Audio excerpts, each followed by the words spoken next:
I've had luosufen, which is snail noodles, here in Guangzhou or other places, many times.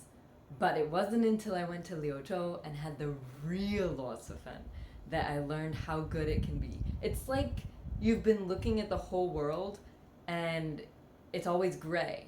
And then for the first time you see color. And you're like, wow, that's what it's like. That's what it was like the first time I had snail noodles in Liuzhou. So try them. They're amazing. Let's talk about China, and especially what are some things that you can do while you're in Liuzhou. The first thing that I would strongly recommend is a cave that I went to with some of my friends. It was way far outside the city, so we had to drive to get there. I wouldn't recommend taking a taxi or a DD because it'd be hard to get one back. But we drove a car. We got there. We drove through random villages all the way there, and then we got out of the car and we're walking, and it's so hot because it's May, and it was so incredibly hot. And so we get there and we start walking into the cave, and immediately you could feel how cool it was. And it was so nice. It was like air conditioning all around you, so it felt really good. And the inside of the cave was kind of like being in the belly of a monster. There were lots of really unusual pieces of cave all around you. So it was really fun and really interesting. So it was really cool to see that. And then we kept walking and we get to this place that you could climb up. And we passed some people and they were like, whoa, how did foreigners end up in the middle of a cave in the middle of nowhere in Liuzhou? And we're like, well, we have a local friend. So our friend took us to this cave and showed us where it was and how to get there. And they were like, you have to climb up this random side of the cave. We're like, okay, creepy random side of the cave. We'll try it. My local friend was like, wait till we come back. So we kept going. We finished walking through the cave. On the other side, we got out. It was not raining anymore, so we walked up a mountain a little ways. The sky was so blue and so beautiful. Then we went back to the cave. On the way back, we decided to go up the little side ravine. And while we were up there, we realized that there were all these different terraces, kind of like rice fields that you can see in China. But there was nothing in them. They said in the summer they'll be full of water and all of these different little pools of water everywhere. And they were dry when we were there, thankfully, so we could climb all around and explore all the way to the back. And we didn't have lights, so we just had to use our camera or our phone flashlights, because when we turned them off for a few minutes while we were sitting there, it was completely pitch black.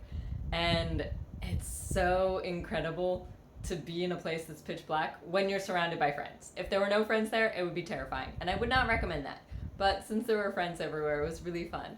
So we finished that and went back, and that was our first cave experience. So that's the water buffalo cave, which in Chinese is 水牛洞. Hope you enjoy. The second thing that I did that I would really recommend is walking or driving along the river. Like I said, we had a car, so we drove along, but then we got to the point where we're like, we should get out and just walk.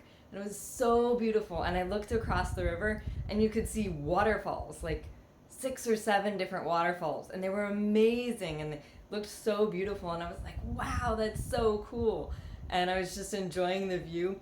Although, I will warn you, a little while later, we drove past and I didn't see the waterfalls. And I was like, where's the waterfalls? Wasn't it supposed to be here? And my friend from Liuzhou said, oh, they turned them off. And I said, what? They turned off the waterfalls? And I was super confused because I thought waterfalls were kind of a natural thing, like you don't really turn them off. But apparently, you can. They're tap waterfalls, so the people turned them off in the rain.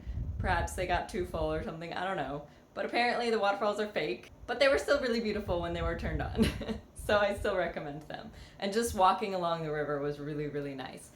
Also, I recommend walking along the river at night. It was even better. Although beware, the lights turn off at 10:30, so if you're not with a large group, it could be a little bit intimidating. There's lots of people fishing, so it's really relaxing and just beautiful. The lights from the city are really, really nice. The lights reflect on the water. It reminds me of puzzles that my family used to do when we were kids. My family loves puzzles, but it kind of reminded me of that, with the lights on the buildings and then reflected across the water, making it a beautiful night skyline. So that was kind of 2 and 3, walking on the river and enjoying the river at night. Number 4, I strongly recommend going swimming.